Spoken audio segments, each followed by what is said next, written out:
শোনা যাচ্ছে? Hello hello, নমস্কার। আমি সুজিত কুমার আড্ডি, পুরনো কলকাতার তরফ থেকে। আমি আজ চায়ের সঙ্গে টা এই অনুষ্ঠানে উপস্থিত হয়েছি। আজকে আমি যে গল্প ঠিক নয়, কাহিনীটা বলবো কালীঘাটের ঘাটের কথা। এটা অন্তত 60-62 বছর আগের কথা।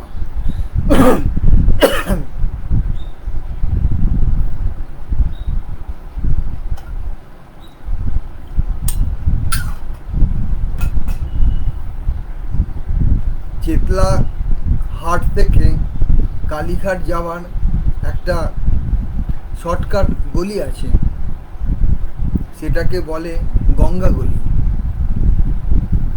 সেই গলিতে আমার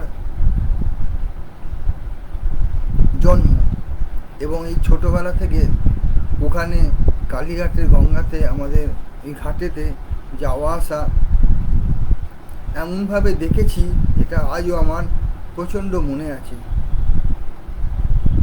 ওই গলিতে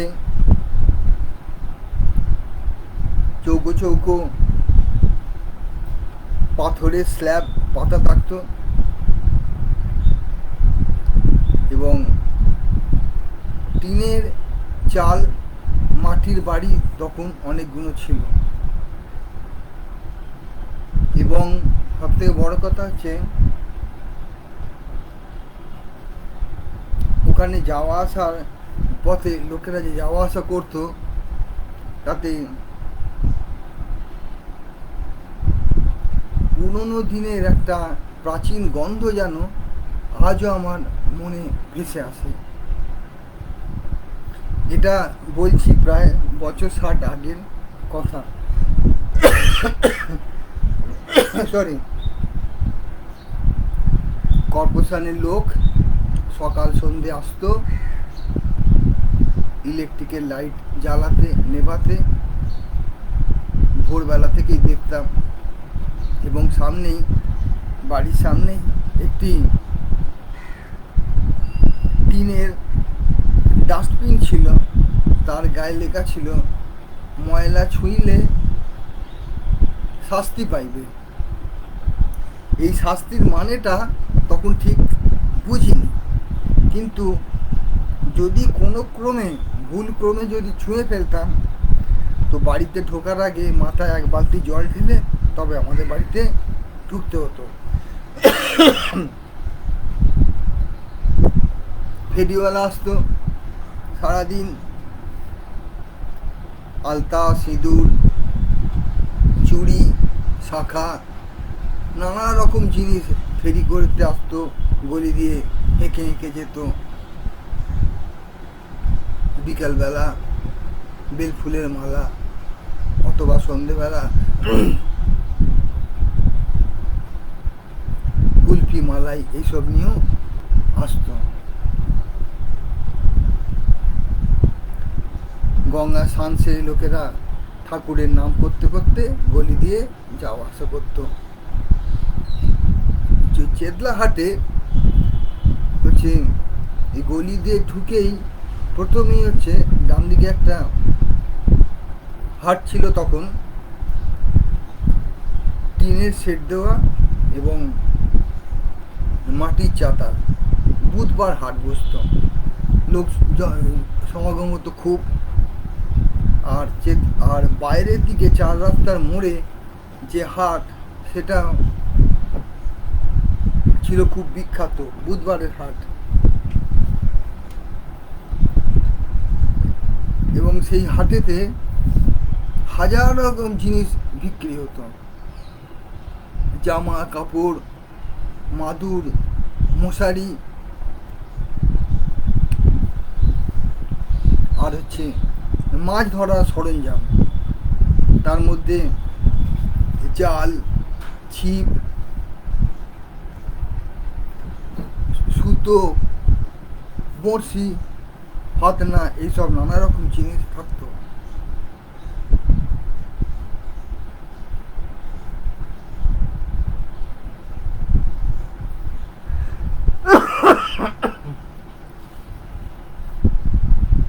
আমরা তো গঙ্গার ঘাটে গিয়ে বসে থাকতাম, সকালবেলা চান করতাম, আর বিকালবেলা ফাঁকা, দুই ধারে ফাঁকা রক, পরিষ্কার রক, সেখানে গিয়ে বসতাম। আমরা সাঁতার কাটতে পারতাম না, আমরা মগে করে করে মাথা ঢালতাম। নানা লোক আসতো, নানা রকম তাদের চানের রকম ফের। আর খুব চওড়া নয় তো, এপার ওপার হতো, মানে মেয়েরাও চান করতো আর কি। খুব জল তখন ভীষণ পরিষ্কার ছিল, আজকের মতন এরকম নর্দমা হয়ে যায়নি। জল ভীষণ পরিষ্কার, সকাল বিকাল ভীষণ জোয়ার ভাটা খেলত।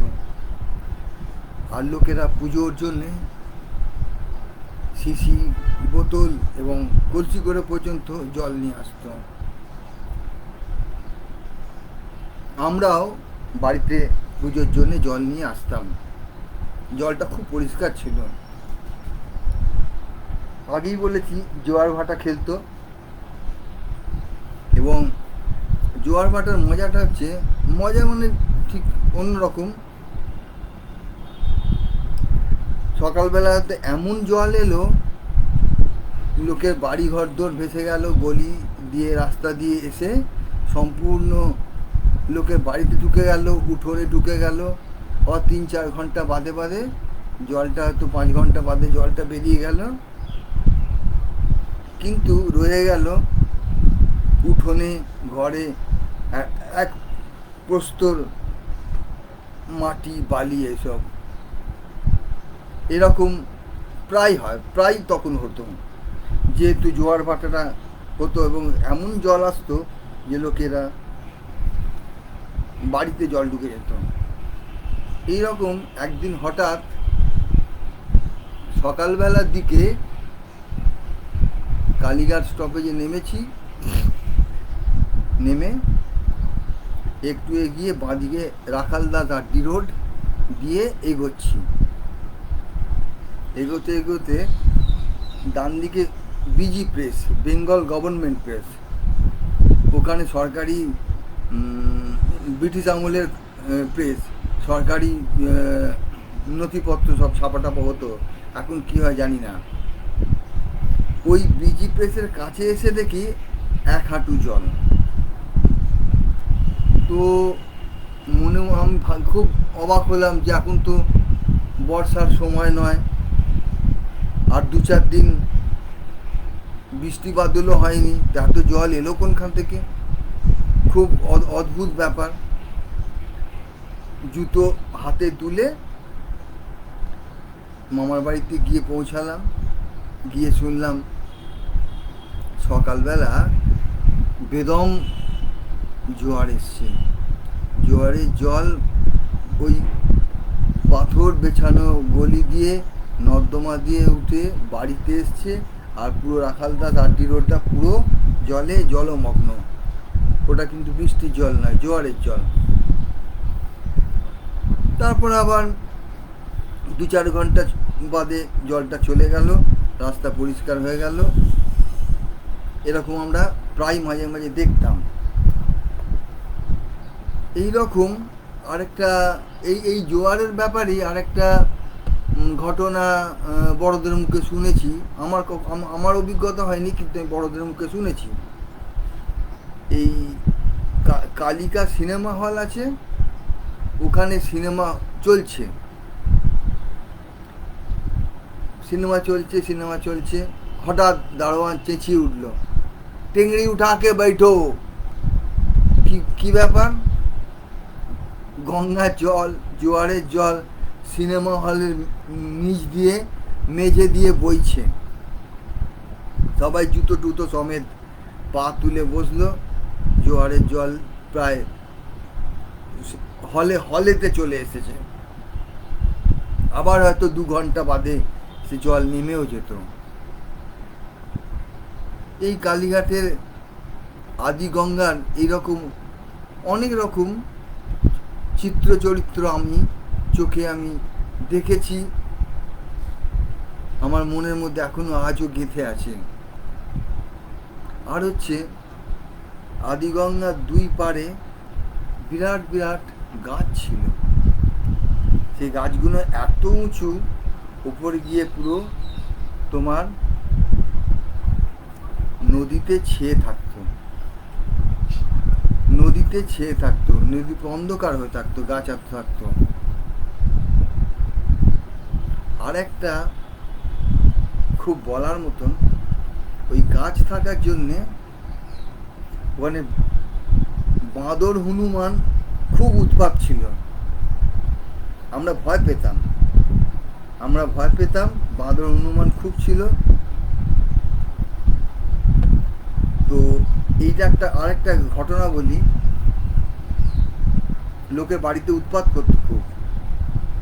আমার দিদিমা একবার ছাতে গেছে, বড়ি শুকোতে দিতে গেছিল। তো বেলা হয়ে আসছে, ছাতে গিয়ে গেছে, দেখে সামনের পাঁচিলেতে বসে আছে সেই পবন পুত্র। দিদিমা আস্তে আস্তে গুটি গুটি গিয়ে বড়ির থালাটা নিয়ে সিঁড়ি দিয়ে নামতে যাবে, পেছন দিয়ে বাঁদরটি করেছে কি, চুলের গোছাটা ধরেছে। মানে হাতে শিকার, ওই বইগুলো খেতে পায়নি, হাতের শিকার বেরিয়ে যাচ্ছে, খাবার বেরিয়ে যাচ্ছে, দিদিমার চুলের গোছাটাকে ধরেছে। দিদিমাও ছাড়বার পাত্র নয়, পড়ি কি মরি করে একদম হাতে তালাটা নিয়ে নিচের দিকে নেমে এসেছে জোর করে একদম। আর বাঁদর বাবাজি নেমে তো এলো, কিন্তু হলোটা কি, ওই দিদিমার পিছনে চুলের এক গোছা চুল বাঁদরের হাতেতে রয়ে গেল। দিদিমা নেমে এলো, কিন্তু বাঁদরের হাতে এক গোছা চুল রয়ে গেল। এটা আমার দিদিমা আমাদের মাঝে মাঝে এই গল্পটা বলতো। আমরা আনন্দ পেতাম, আবার কষ্টও লাগতো। আরেকটা ব্যাপার হচ্ছে, অনেক কিছুই অনেক স্মৃতি আমার মনে পড়ে। ওই কালীঘাট চত্বরেতে যেসব উঁচু বাড়ি ছিল, দোতলা, তখন দোতলা তিনতলা ম্যাক্সিমাম, দোতলায় বাড়ির ছাদ থেকে কালী মন্দির দেখা যেত। কালী মন্দির সবটাও না দেখা গেলে চূড়াটুকু দেখা যেত কোনো কোনো বাড়ি থেকে। তো সেই বাড়ির লোকেরা স্নান করে প্রত্যেক দিন ছাদে উঠে, ছাদ থেকেই কালীঘাট মন্দিরে নমস্কার করতো, প্রণাম করতো। মানে হয়তো সময় নেই, ওখানকার লোকরা প্রায় মন্দিরে যায়, কিন্তু হয়তো সময় নেই, কিন্তু নিত্য নৈমিত্তিক ওই একটা কাজ ছিল যে ছাদে উঠে মন্দিরটা দেখে মন্দিরে নমস্কার করা। অথবা কোনো কাজে যাওয়ার আগে ছাদ থেকেই কালীকে প্রণাম করে যাওয়া, এটা প্রায় সময় দেখেছি। তারপরে এই যে নৌকোর পারাপার হওয়া, মাঝি মাল্লাদের কাজ কারবার, এদের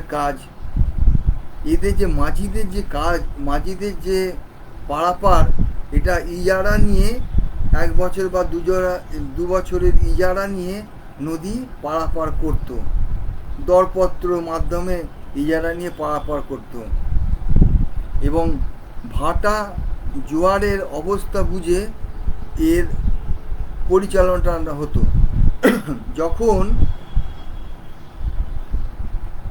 জোয়ার থাকতো, তখন কোনো একজন মাঝি নৌকা এই পার থেকে যাত্রী নিয়ে ওপারে পৌঁছে দিত, আর ওপারের যাত্রী নিয়ে এপারে পৌঁছে দিত।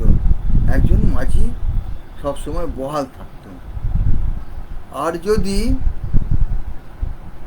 ভাঁটা থাকতো, খুব জল চলে যেত। তখন করতো কি, দুটো তিনটে নৌকো পর পর বেঁধে দিত, একটার সাথে বেঁধে একটার সঙ্গে বেঁধে দিত। তো মানুষ ওর ওপর দিয়ে পেরিয়ে পেরিয়ে এপার থেকে ওপারে চলে যেত। আমরাও গেছি এবং ছোটবেলায় খুবই যেতাম, এপার থেকে ওপারে যেতাম, ওই বাঁধা নৌকো একটার সাথে একটা বাঁধা পেরিয়ে। কিন্তু ভয় লাগতো কি, দুটো যেখানে জংশন আছে দুটো যেখানে যোগ করেছে সেইটা টপকে যাওয়াটাই সব থেকে ভয়ের ছিল আমাদের। বুক ধুকপুক করতো, এই বুঝি পড়ে গেলাম। আর সব থেকে কষ্ট ভয়ের হতো যদি রাত্রিবেলা বৃষ্টি হতো, তাহলে পরে ওই জংশন যেখানটায় দুটো নৌকো যেখানে যোগ দিয়েছে সেইখানটা পার হতে আমাদের সব থেকে বেশি ভয় লাগতো ছোটবেলায়। বাবার হাত চেপে ধরে ভয়ে ভয়ে পেছন পেছন একটু একটু করে বেরাতাম। আলো ঠালো বিশেষ ব্যাপার ছিল না, ওপারে একটা ডুম এইটুকানি ছোট্ট, আর এপারে একটা ডুম, মাঝখানে নদী। আর চেতলা ঘাটের দিকে ওই পাড়াপাড়ের পয়সা নেবার একটা কাউন্টার ছিল। কাউন্টারেতে আমরা দেখতে পেতাম না, কাউন্টারটা খুব উঁচু ছিল, সেখানে একজন ভদ্রলোক বসে থাকতেন এবং 2 পয়সা, 3 পয়সা, 5 পয়সা লম্বা লম্বা লম্বা লম্বা করে উঁচু উঁচু করে করে রাখা থাকতো। আমাদের নিচ থেকে এইভাবে দেখে খুব অবাক লাগতো, যে অদ্ভুত ব্যাপার তো। এরকম মানে ভাঙানি দেবার জন্যে উনি সাজিয়ে সাজিয়ে ভদ্রলোক রাখতেন। এইটা একটা খুব মজা লাগতো, মানে দেখেছি আর কি। হ্যাঁ, এবারে তো ওই নৌকা যে পার হচ্ছে, যখন জল রয়েছে, জোয়ারের সময় লগি বেয়ে বেয়ে মাঝি এপার থেকে ওপার নিয়ে যাচ্ছে, যখন ওপারে পৌঁছাবে না, তখন ওই ওই স্ল্যান্টিং যে জায়গাটা, একদিকে সিঁড়ি একদিকে ঢাল একটা, ওই ঢালেতে গিয়ে নৌকাটা একটা যখন স্পর্শ করে তখন একটা জার্ক লাগে, সেই জার্ক লাগাটা, সেই ধাক্কা লাগাটা একটু টলমলো খেয়ে যায়। তবে যারা রেগুলার যাওয়া আসা করে তারা অভ্যস্ত হয়ে যায় ওই জার্ক লাগাটা, ওই ধাক্কা লাগাটা সয়ে যায়, তা তারা বুঝে যায় যে এইবার ওই পাড়েতে স্পর্শ করবে, টাচ করবে, তখন একটা জার্ক লাগবে। এইটা দিনের পর দিন 2-4 বার লোকেরা চড়তে চড়তে তারা এইটা জেনে যেত, সেই জন্য হুঁশিয়ার হয়ে যেত,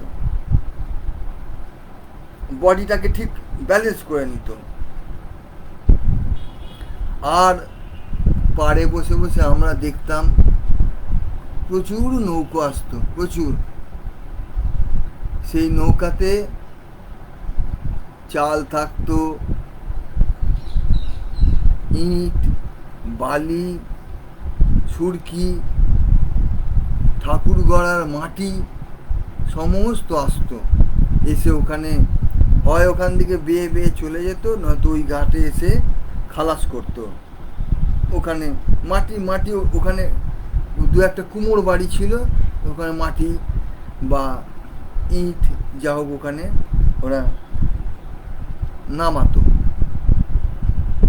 ঠাকুর গড়ার মাটি নামাতো ওখানে কুমোর বাড়িতে ঠাকুর করতো। আর একটা ভাঁড় তৈরি হতো একটা জায়গায়, চাকা গোল করে ঘুরতো, আমরা খুব অবাক লাগতো, খুব সুন্দর লাগতো। ভাঁড় তৈরি হতো, ভাঁড়টা মাটিটাকে হাতে ধরে নিচটা টুক করে কেটে দিত, ভাঁড়টা তুলে রেখে দিত শুকাবার জন্য। এইসব নানা সিনেমার মতন, চলচ্চিত্রের মতো একটা একটা করে আমার মনে পড়ে। আর ওখানে একদিন দেখি একটা নৌকো অনেক দূরে রয়েছে, আর একটা লোক দড়ি দিয়ে টেনে টেনে নৌকো, দড়ির আরেক প্রান্ত নৌকোতে বাঁধা আছে, দড়ি টানছে। তো আমি তো তখন শুনলাম পাশাপাশি লোকের মুখে এটাকে বলে গুণ টানা। এই প্রথম শুনলাম গুণ টানা। যোগ বিয়োগ গুণ ভাগ তো অঙ্কতে শুনেছি, কিন্তু নৌকো মাঝি মাল্লাদের গুণ টানা এই প্রথম শুনলাম। পরে অভিধানে দেখেছি একই বানান, গয়হস্য মূর্ধন্য গুণ। যদি ভাটার, যদি স্রোতের উল্টো দিকে টানতে হয় তাহলে পরে ওরকম নৌকাতে বেঁধে মোটা সোন দড়ি দিয়ে টানতে, পাড় দিয়ে ধরে টানতে টানতে টানতে টানতে নৌকাটাকে আনতে হয়। এই জিনিসটা আমি এই কলকাতাতেও দেখেছি। কলকাতাতে মানে বাগবাজারের গ্যালিপি স্ট্রিটের যে খাল, খালের ওপরে রেলের লাইন, তারপর টিন বিছানো আছে। সেই টিন পেরিয়ে পেরিয়ে পেরিয়ে ওপারটা চলে গেলে জায়গাটা খুব সুন্দর, স্ট্রেট চলে গেলে কাশীপুর পর্যন্ত চলে যাওয়া যায়। ডান দিকে রেলওয়ে কোয়ার্টার, বাঁ দিকে গঙ্গার ঢাল। ওইখানে বসে বসে আমার বহুদিন কেটেছে, ঘন্টার পর ঘন্টা, কলেজ বা কলেজের পরে। ওইখানেও তো দেখেছি যে মাঝি গুণ টানছে। এই হচ্ছে গুণ টানা, ওই প্রথম শুনলাম।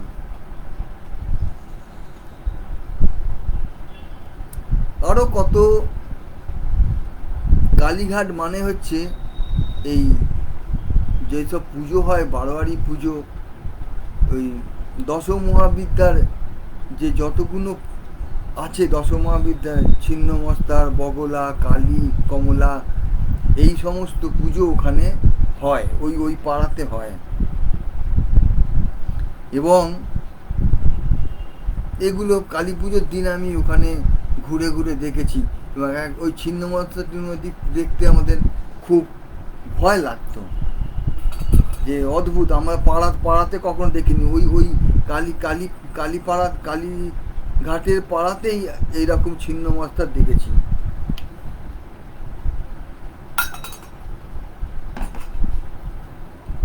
ওই কালী পুজো রাতে একটা অদ্ভুত অভিজ্ঞতা হয়েছিল আমার। একবারই হয়েছিল। এপারে আমরা চেতলার ঘাটের পাড়ে দাঁড়িয়ে আছি,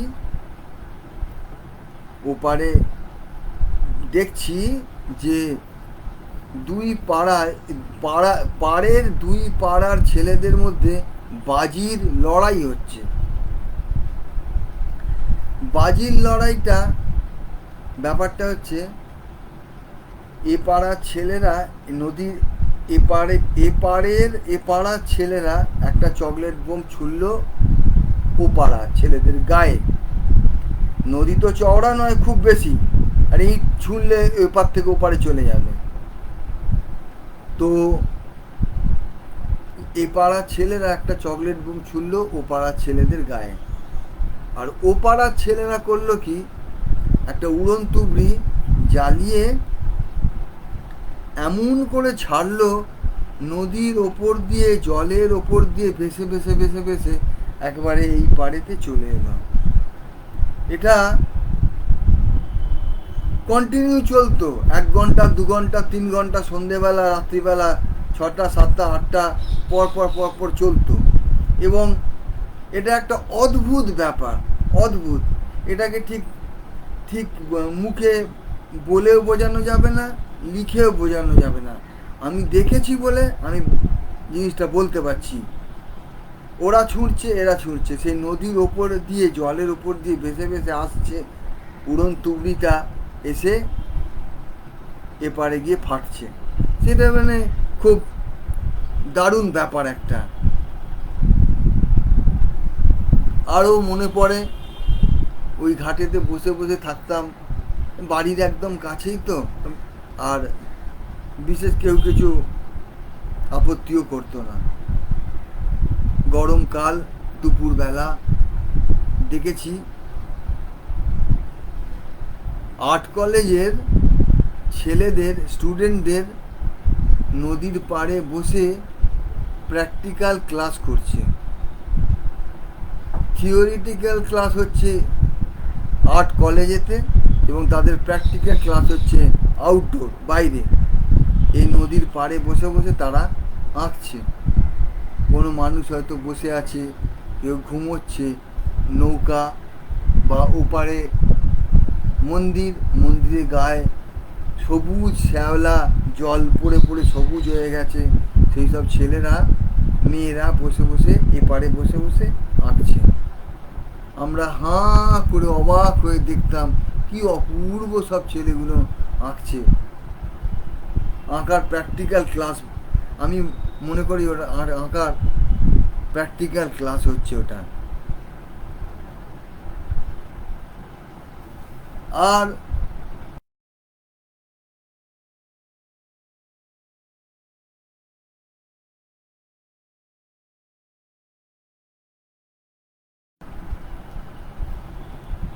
একটি লোক একদিন, একটা মনে হয় একটা ঘটনা, একটি লোক এপার থেকে নেমে, ভাটাতে জল নেই, এই কোমর অবধি কি জল, গঙ্গার ওপর জলের ওপর বেয়ে বেয়ে জল পেরিয়ে পেরিয়ে ওপারেতে চলে যাবার চেষ্টা করছে। একবার যাচ্ছে, কাপড়টা হাঁটু অবধি তুলে, কোমর অবধি তুলে জলে ভিজে যাচ্ছে, আবার পেছন দিকে চলে আসছে। এমনি বেশ কয়েকবার যাওয়া আসা করতে করতে যখন দেখলো যে আর পাচ্ছে না, তখন সে লোকটা পেছন দিকে চলে এলো, এপারে চলে এলো। আর তার এই যাওয়া আসা, জল দিয়ে পেরিয়ে ওপারে যাওয়া আসা দেখবার জন্য দুপারের লোক মজা দেখবার জন্য ভিড় হয়ে গেছে, আর খুব হাসছে লোকরা। আমার পরে মনে হয়েছে লোকটার হয়তো ওই পাড়ের কড়ি ছিল না পকেটে। পকেট মানে আর কি, পাড়ের কড়ি পয়সা দেবার মতন ছিল না, তাই জন্য সে ওই রকম কষ্ট করে পার হবার চেষ্টা করছে। তারপরে ওই যে বাঁধা জায়গায়, নৌকাতে যে বাঁধা জায়গায়, সেখানে একটা একটা করে পরপর বাঁধা, তো লোকরা তো পয়সা দিয়ে, আমরা যতদূর মনে পড়ছে 2 পয়সা 3 পয়সা 5 পয়সা এই দিয়েই শুরুটা করেছিলাম। তো অনেক ছেলে, মানে খুব দোষী ছেলে, বদমাইশ, মানে হারমার ছেলে, নৌকাতে বাঁধা রয়েছে, পাড়ের কাছে এসে না দৌড়ে দৌড়ে নৌকার ওপর টপকে টপকে টপকে টপকে এপার থেকে ওপারে চলে গেল, মানে সে পয়সাটা ফাঁকি দেবার জন্য। এইরকম খুব দোষী ছেলেদের কাণ্ড কারখানা দেখেছি।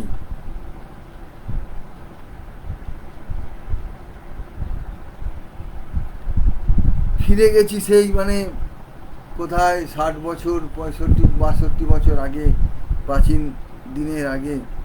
তখন নদীটা বহতা নদী ছিল, প্রচুর জল ছিল, নৌকো যাতায়াত করতো, মানুষ যাতায়াত করতো।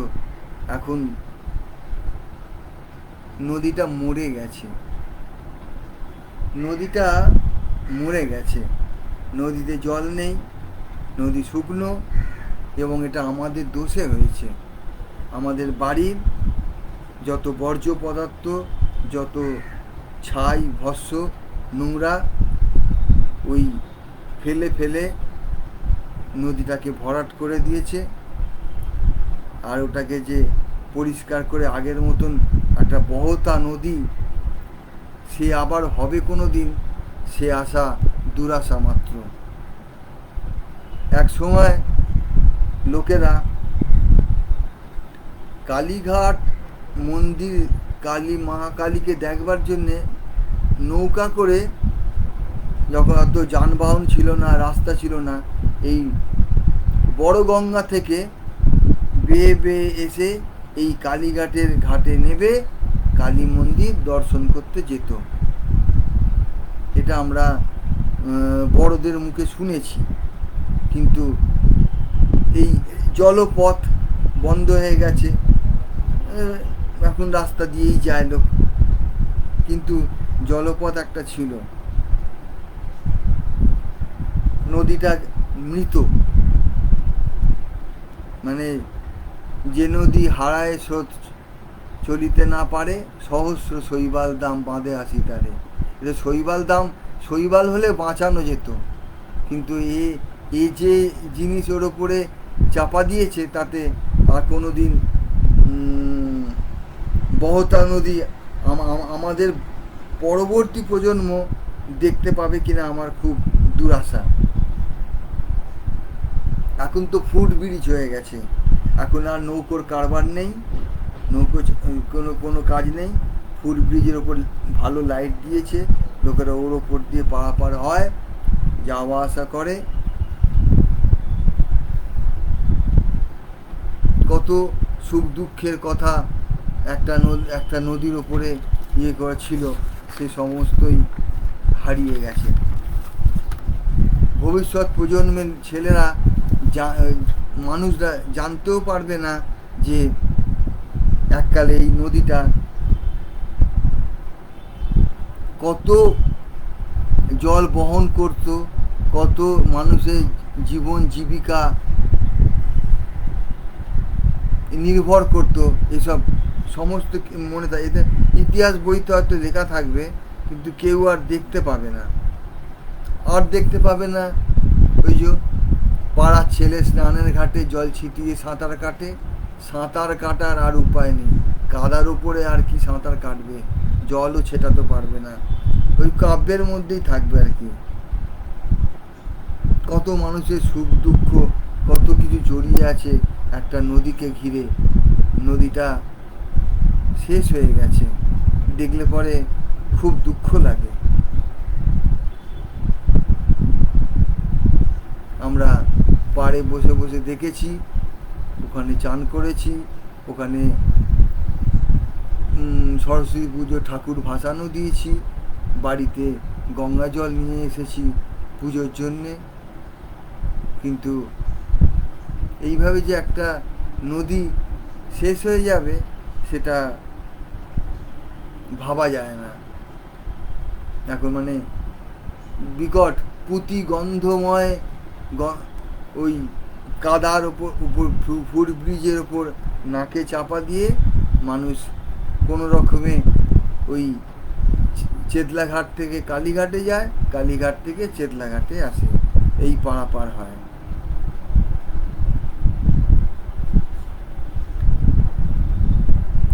এই প্রায় এইসব আলোচনা করতে গিয়ে, গল্প করতে গিয়ে আমি ছটা দশক পিছনে আমি কোথায় চলে গেছি। আমার স্মৃতি আমাকে সেগুলো মনে করিয়ে দেয়। ভুলতে পারি না, এগুলো আমি ভুলতে পারি না। আচ্ছা, নমস্কার। এই পর্যন্তই আজকের আড্ডা, এই পর্যন্তই শেষ করলাম। আবার কোনো দিন দেখা হবে। নমস্কার।